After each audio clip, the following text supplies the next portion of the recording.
Hello বন্ধুরা, তোমরা সবাই কেমন আছো? আশা করি ভালো আছো। তো আমি অনেক ভালো আছি। তো আজকের ব্লগ আমি শুরু করছি।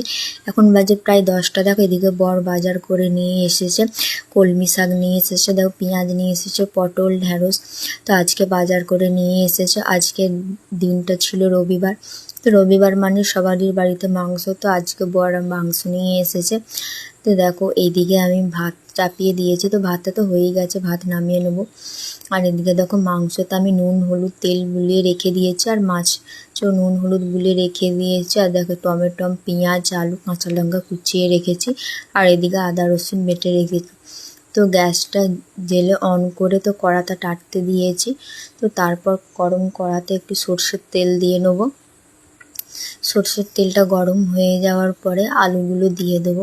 আলুগুলো ভেজে তুলে নেবো। তার মধ্যে একটু নুন হলুদ দিয়ে আলুগুলো ভেজে তুলে নেবো। তো দেখো আলুগুলো ভাজা হয়ে গেছে, তো তুলে নেবো।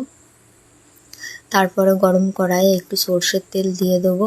সর্ষের তেলটা গরম হয়ে গেলে তারপরে একটু তেজপাতা, এলাচ, লবঙ্গ, দারচিনি এগুলো দিয়ে দেবো।